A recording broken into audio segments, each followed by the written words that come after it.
Olha, existe ou existiu um dilema na minha vida, e quando eu digo na minha, eu me refiro à sua também, que é sobre como essa coisa de evangelho, de igreja, de Jesus, se essas coisas valem a pena de fato. Eu não acredito que você seja o tipo de pessoa que viveria ou morreria por um propósito sem acreditar prontamente nele. Eu, pelo menos, não sou esse tipo de pessoa. E se Deus, por acaso, é o seu alento hoje, motivo do seu alívio, o Deus de Salmos capítulo 3 que diz, deito e logo me levanto, e se você entende a bondade de Deus, pelo menos ao ponto de não subestimá-la e tratá-la como qualquer outra coisa da sua vida, que bom. Antes de tentar entender essa mensagem a respeito de constância, então eu prefiro que você tenha tudo isso consolidado no seu coração, se possível. Porque a proposta aqui é falar sobre constância, sobre acreditar uma vida inteira em Cristo Jesus, crucificado e ressurreto, plano perfeito de Deus para a expiação dos meus e dos seus pecados. Para ficar claro para nós o conceito de constância, eu vou roubar um exemplo que o Lewis dá no Puro e Simples, e quem conhece a obra sabe do que eu estou falando. Quando ele fala sobre as virtudes da moral cristã, ele dá o exemplo de um jogador de tênis, que é um atleta mediano, que não esboça nenhum talento técnico especial, que devido ao fato dele não treinar tanto quanto deveria. Ele então em certo jogo faz uma grande jogada que desperta ali a atenção de todos, e talvez daqui 3, 4, 5 jogos ele volte a fazer uma outra grande jogada. Mas fazer uma ou outra grande jogada não o torna um grande jogador de tênis. Porque se nós olharmos no aspecto geral, ele ainda é um atleta mediano e talvez até fraco. O que eu quero dizer é que a virtude da constância não se manifesta quando eu e você acertamos uma vez ou outra. Isso é óbvio. Ou quando fazemos grandes jogadas. Mas se manifesta quando nós somos conhecidos por acertar muito. Os melhores tenistas não são os que nunca erram, ou os que fazem grandes jogadas tão somente, mas são os que acertam muito. Para entender melhor a constância e como perene tem a ver com isso, eu gostaria que você lesse comigo Lucas capítulo 24 e a gente vai tentar conversar a respeito disso, a respeito de Lucas capítulo 24 a partir do versículo 13. E no versículo 13, começando, diz o seguinte: naquele mesmo dia, 2 deles estavam indo para um povoado chamado Emaús, a 11 quilômetros de Jerusalém. Esse versículo 13 é um momento importante. Lucas deixa entender para nós que a história que ele começa a narrar desse momento, a do caminho de Emaús, que é muito conhecida por você, ou você já deve ter ouvido falar, acontece no mesmo domingo da ressurreição. E que seja o dia, o mesmo período em que Jesus é ressurreto. Dos discípulos presentes no caminho, ali naquele caminho, um tem o nome revelado, que é Clopas, ou Cleopas. Isso pode se tratar do marido de Maria, mãe do Tiago, de João 19. E alguns estudiosos ainda acreditam que esse personagem se tratava do tio de Jesus. Mas, de toda forma, nós temos a convicção de que hoje esses 2 faziam parte dos 70 missionários especiais enviados por Jesus lá no capítulo 10 de Lucas mesmo. Então, eles tiveram contato, isso é evidente, com o próprio Jesus. No caminho conversavam a respeito de tudo o que havia acontecido. Versículo 14. Comentavam e discutiam sobre os eventos da crucificação do mestre deles. Muito interessante esse momento. Versículo 15. Enquanto conversavam e discutiam, o próprio Jesus se aproximou e começou a caminhar com eles. É lógico que os horrores da crucificação ainda estavam bem frescos na memória dos 2 ali. E já que, como sugere a tradição, eles faziam parte dos 70 enviados, os 70 missionários, havia um contato íntimo deles com Jesus. O texto sugere para nós que Jesus se aproxima deles e parte no caminho como um grupo, com aqueles dois discípulos ali, né, como um trio. Porém, de acordo com o que a gente vai ler adiante, não percebem eles que era Jesus quem estava ali, mas um estranho qualquer, uma pessoa qualquer que transitava do caminho em razão talvez da festa de Páscoa. Sugere para nós que Jesus se apresentou a eles com outra forma, uma mudança do que nós temos dos estudiosos. Não poderia ser só um traje diferente de que Jesus estava acostumado a usar e os discípulos já conheciam, mas deveria ser uma espécie de mutação, talvez, metafísica, clara na experiência ou na aparência mesmo de Jesus. Mas os olhos deles foram impedidos de reconhecê-lo. Versículo 16. Aqui a conversa pode se dar de diferentes maneiras. Nós podemos entender esse detalhe do episódio de algumas formas, que eu vou tentar explicar. A primeira forma é que um efeito sobrenatural caiu sobre os discípulos, de forma que os seus olhos não reconheceram um amigo tão íntimo, e os seus olhos estavam fechados sobrenaturalmente até para ver o que era real depois da morte do seu mestre, daquele evento tão terrível. A segunda forma, Jesus estava realmente de uma forma diferente, externa, diferente, com aparência diferente, que Jesus apareceu aos seus discípulos e Jesus aqui de fato mudou de aparência para que não fosse reconhecido de imediato por aqueles dois. De todo modo, o que todos nós podemos entender é que Jesus aparece ali a fim de mostrar para aqueles discípulos e para que isso mais à frente fosse também anunciado, de que a esperança da sua ressurreição não se perdeu. Pelo contrário, estava viva. E dali em diante eles passariam a viver as promessas e propósitos individuais e como igreja que tinha pregado Jesus antes. Ele lhes perguntou: sobre o que vocês estão discutindo enquanto caminham? Eles pararam com os rostos entristecidos. A pergunta faz com que os discípulos parassem. Jesus introduz ali naquela conversa uma espécie de agonia para eles. Agonia essa tão grande que poderia ter sido motivo para que suas forças e capacidades até de andar fossem embora.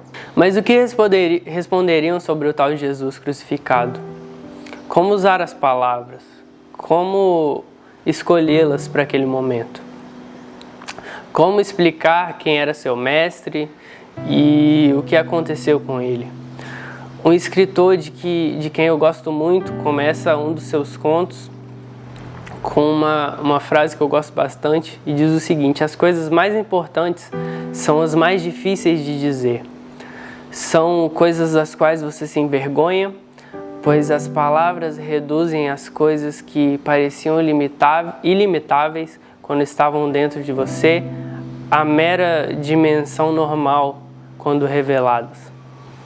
E imagino que era esse o sentimento dos dois.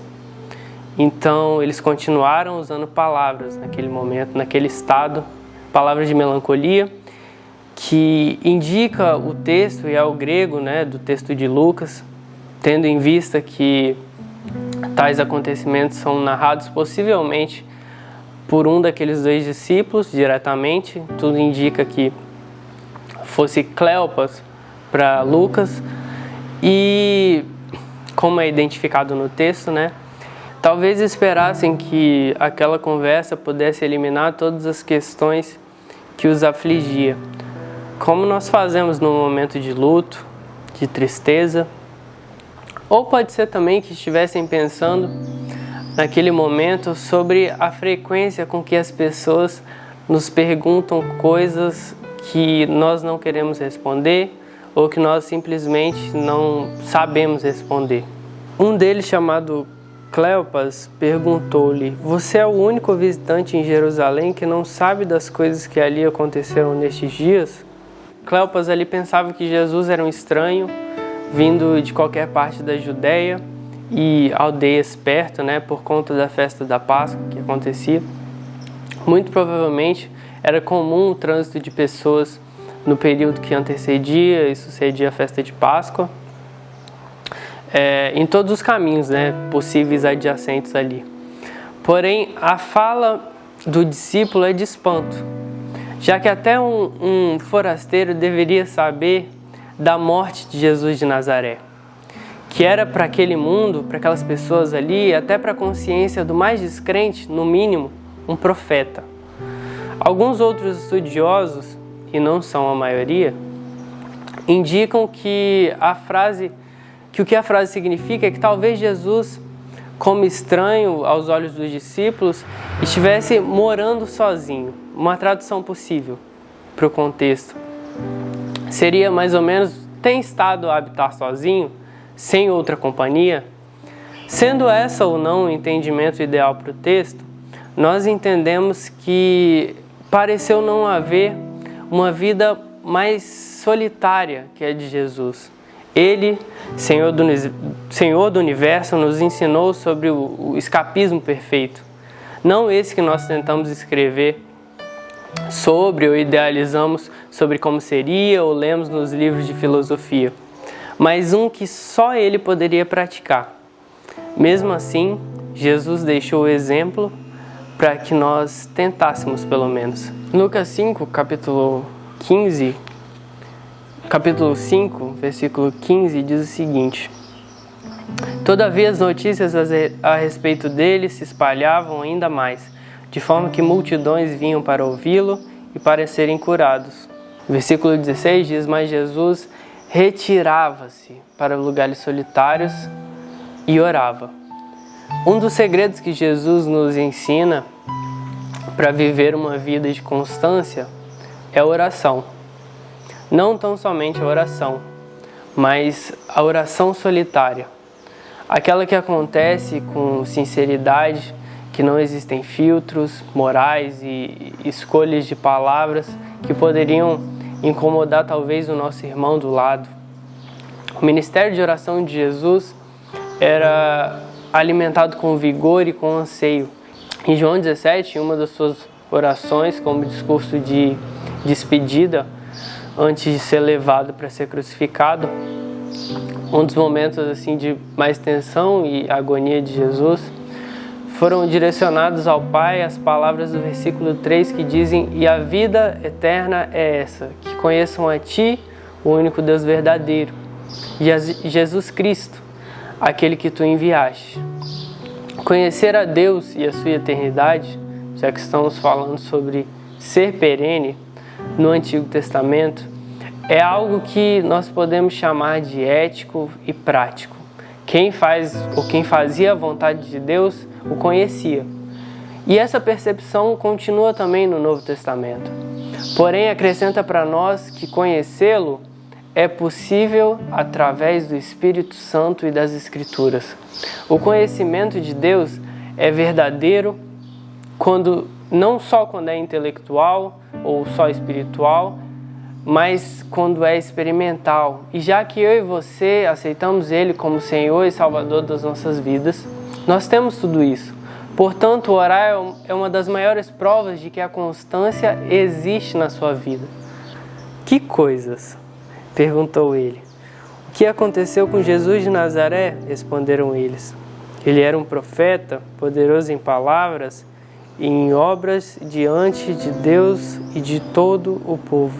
Versículo 19, as palavras dos discípulos, mesmo diante da amizade que existia de Jesus para com seus e da paternidade que Jesus ensinou, ainda assim se referiam ao Mestre com o coração reverente. Veja que outro segredo para que você alcance a possibilidade de ser perene em Jesus. A humildade e reverência diante de Cristo e, portanto, diante da vida, em toda a moral cristã e tentativa em identificá-la como diferente das outras morais, o orgulho é o principal desvio que pode nos levar à ruína de nossas consciências como cristãos, enquanto formos orgulhosos no sentido competitivo mesmo da palavra. Nós não poderemos conhecer a Deus e não poderemos, ao menos, tentar ser perene de fato. O C.S. Lewis conta que a real prova para descobrir se estamos sendo orgulhosos é se a nossa vida religiosa está nos fazendo pensar que nós somos bons ou maduros ou melhores do que outras pessoas. Veja, nós não somos. A prova de que conheço a Deus é quando percebo quão insignificante eu sou diante da sua bondade e quando passo a esquecer de mim para pensar nele, pensar no seu sacrifício sempre, como pensavam os discípulos após a crucificação do seu Cristo. Portanto, conheceram-no, perceberam que suas vidas eram mais valiosas para eles antes do que realmente eram de fato. A agonia que aqueles dois naquele momento, no caminho de Emaús, viviam, era porque de repente o motivo de viverem havia ido embora e não tinham certeza se ele voltaria. Os chefes dos sacerdotes e as nossas autoridades os entregaram para ser condenado à morte e o crucificaram. Versículo 20, as autoridades religiosas que se refere o discípulo são tomadas como os responsáveis primários pelo ato da crucificação. Embora, naquele contexto, só Roma pudesse autorizar a punição de morte, né? E esse momento lembra um pouco Pilatos, o momento do Etiomo, eis o homem, quando Pilatos apresenta a Jesus à multidão que queria sua morte. E nós esperávamos que ele ia trazer a redenção para Israel. E hoje é o terceiro dia desde que tudo isso aconteceu. Versículo 20, um detalhe importante para quem entende que uma vida perene como a de Jesus também deve ser o seu modo de vida, é o absoluto empenho em não nos frustrar com nossas próprias expectativas sobre o que ele fará, como fará e por que fará. Tome nota a vida de Jó, tome nota a vida de cada um dos 12 que faziam suas refeições com Jesus e conversavam com Jesus e com ele aprendiam isso, sobre as mesmas lições ali, sobre ter o mesmo caráter, entre outras coisas, e ainda assim cada um projetava em Jesus uma espécie de esperança diferente. Por mais que Jesus já tivesse deixado claro que a esperança que ele traria a todos seria por meio do sacrifício. Por mais que esses homens esperassem de Cristo um líder político, messiânico, derrubador de muralhas de pedra e restaurador do trono de Davi, livrando-os dos opressores romanos e de quem mais ousasse enfrentar ali o povo de Deus, essa não era a missão de Jesus. Pare de querer que Deus faça a sua vontade. Uma vida perene requer sacrifícios. E se esses sacrifícios não valem a pena para você, certamente você não decidiu viver o evangelho que diz viver. E para isso eu queria ler, para entender um pouco disso, eu queria ler um trecho do livro 2 do Agostinho, que diz o seguinte: minha alma é morada muito estreita para te receber, será alargada por ti, Senhor. Está em ruínas, restaura. Tem coisas que ofendem aos teus olhos, eu sei e confesso. E ele, mais um pouco à frente, diz o seguinte: não discuto contigo que és a verdade, e não quero enganar a mim mesmo, para que a minha iniquidade não minta a si mesma. Não discuto contigo, porque se te lembrares de nossos pecados, Senhor, quem suportará o seu olhar? Então nós não temos essa condição. Algumas das mulheres foram de manhã bem cedo ao sepulcro e não acharam o corpo dele. Voltaram e nos contaram ter tido uma visão de anjos que disseram que ele estava vivo. Nos versículos 22 e 23, a notícia do corpo de Jesus, que não havia sido encontrado, fazia com que alternasse ali os sentimentos com desespero e esperança ao mesmo tempo para os discípulos. Mas é claro, e o texto deixa isso evidente, assim como o prosseguimento dos próximos capítulos, né? E a análise comparativa dos demais textos tidos com o nome de Evangelho, Mateus, Marcos, Lucas e João, que o sentimento que prevalecia entre eles era o de desespero e tristeza. Os discípulos haviam entendido ali o sentimento vivo da ressurreição de Jesus com a mesma tranquilidade que eu e você temos quando levantamos de manhã e tomamos café para ir para o nosso trabalho.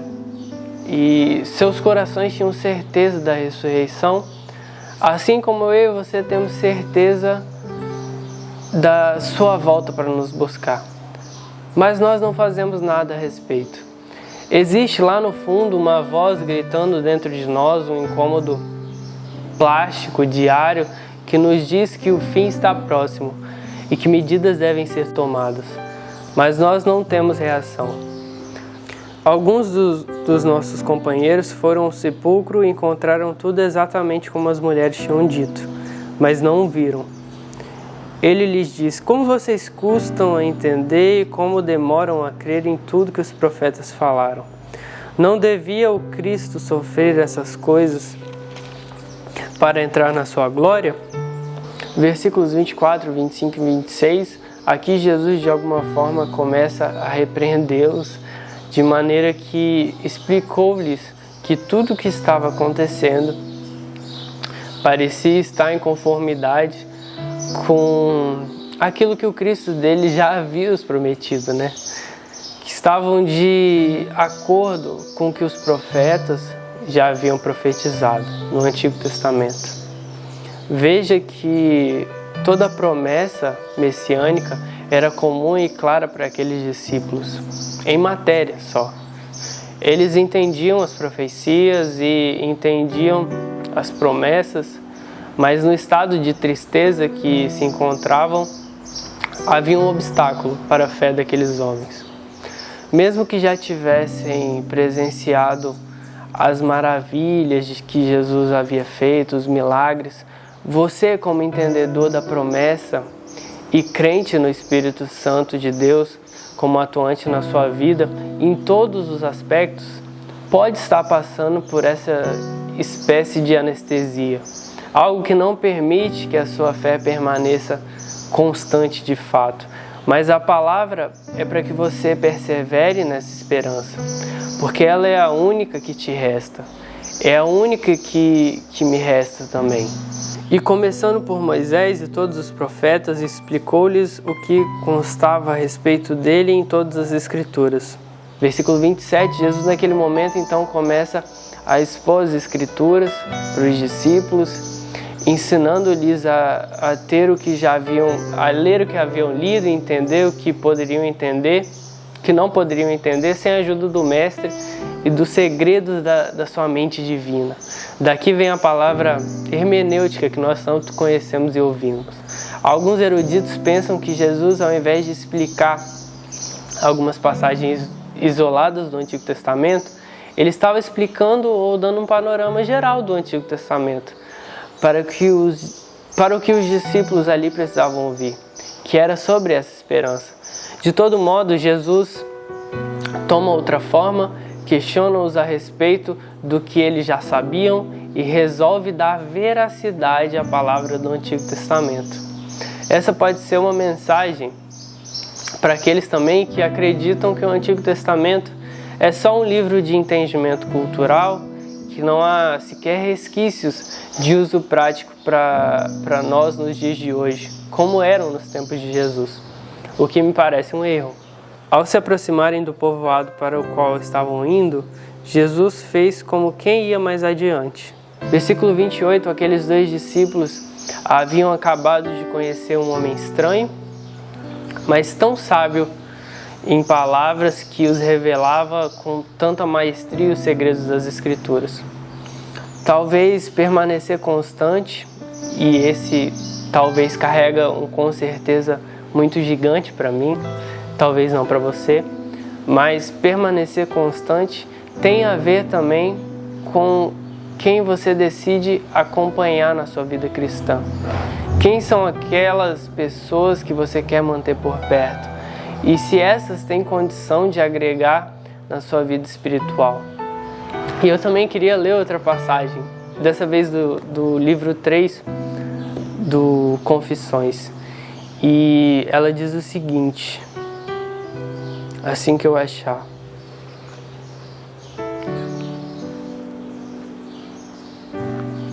Diz: ó amizade tão inimiga, ó sedução misteriosa da mente, vontade de fazer o mal por brincadeira ou por diversão, gracejo, prazer de lesar os outros, sem vantagem pessoal ou sede de vingança. Basta que alguém diga: vamos, mãos à obra, e temos vergonha de não ser despudorados. Então, talvez alguma amizade deve te levar a ter algum comportamento parecido. Não parece ser também o que Jesus quer. Mas eles insistiram muito com ele: fique conosco, pois a noite já vem, o dia já está quase findando. Então ele entrou para ficar com eles. No versículo 29, como aquele amigo que você não quer que vá embora da sua casa num sábado à noite e manda um: tá cedo, dorme aí. A desculpa dos discípulos foi mais ou menos essa. O desejo de Jesus naquele momento era que fosse convidado a ficar. E o desejo de Cleopas e do outro discípulo que o acompanhava era de continuar ouvindo esse irmão que os havia despertado algo diferente, algo novo, mesmo no momento de tanta tristeza nas suas vidas. Quando estava à mesa com eles, tomou o pão, deu graças, partiu e o deu a eles. Então os olhos deles foram abertos e o reconheceram, e ele desapareceu da vista deles. Versículo 30 e 31, Jesus faz da oportunidade um momento muito mais solene do que realmente era aquele momento. Não parecia ser feita ali uma refeição comum. Aos poucos entendiam os discípulos que eles estavam diante de alguém familiar. Sua voz, seu olhar e a forma como orava, até que o reconheceram. Era o Mestre. Antes de qualquer ação dos discípulos depois disso, Jesus então desaparece. Esse pico de energia e de espiritualidade que nós temos após identificarmos a manifestação do Eterno no nosso meio, é meio que também transformador nas nossas vidas. Nos transforma e nos faz perceber que, mesmo ele desaparecendo, ainda está ali, vivo, atrás das portas fechadas do nosso quarto, pronto para nos abraçar nos nossos momentos ininterruptos de constância, ou até nos de tristeza. Perguntaram-se um ao outro: não estava queimando o nosso coração enquanto ele nos falava no caminho e nos expunha as Escrituras? Versículo 32, é bem possível que aqueles dois discípulos tivessem experimentado ali o significado da chave do sofrimento de Jesus antes de todos, antes até mesmo da igreja primitiva de fato. E por isso o evento é narrado com tanta cautela, além do próprio escrito de Lucas, que é característica, né? Interessante que imediatamente ao lembrarem não do partir do pão como a principal prova de sua memória do caminho todo que tiveram com Jesus, mas do ensino da palavra, a explicação da palavra. Quem quer ser constante de todas as maneiras tem que se ater às palavras da Bíblia. A mensagem dela explicada tem que se ater ao texto que revela para nós o segredo da existência. Levantaram-se e voltaram imediatamente para Jerusalém. Ali encontraram os 11 e os que estavam com eles reunidos, que diziam: é verdade, o Senhor ressuscitou e apareceu a Simão. Versículo 33, 34, nosso último ponto do ensino é que saíram imediatamente dali de onde estavam, que provavelmente era o lugar de suas casas, Emaús, andaram cerca de 11 ou 12 quilômetros de volta para narrar ansiosamente para os outros o que tinha acontecido. Quando chegaram, eles perceberam que não era tão novidade assim. Afinal, já havia Pedro testemunhado outro aparecimento de Jesus. Mas o que eles tinham era uma história especial, um testemunho diferente e vivo e cheio de esperança e boas novas a respeito de Cristo Jesus para compartilhar. E quem mais esperava mais revelações como essas do que os que estavam com Jesus o tempo todo? Os que eram os 12. Eles, quando contam sobre a experiência que haviam vivido, não se deixam levar por qualquer tradição, argumentos bem pensados, embora esses também tenham algum lugar, tenham seu lugar, mas o testemunho deles era vivo, estava fresco em suas mentes. Dedicaram suas vidas a uma vida missionária, têm um grande choque com a morte do seu mestre, mas são restaurados com a boa nova de que ele está vivo. A primeira atitude de Cleopas e de seu irmão de ministério é viajar quilômetros e quilômetros para contar aos outros sobre o que tinha acontecido.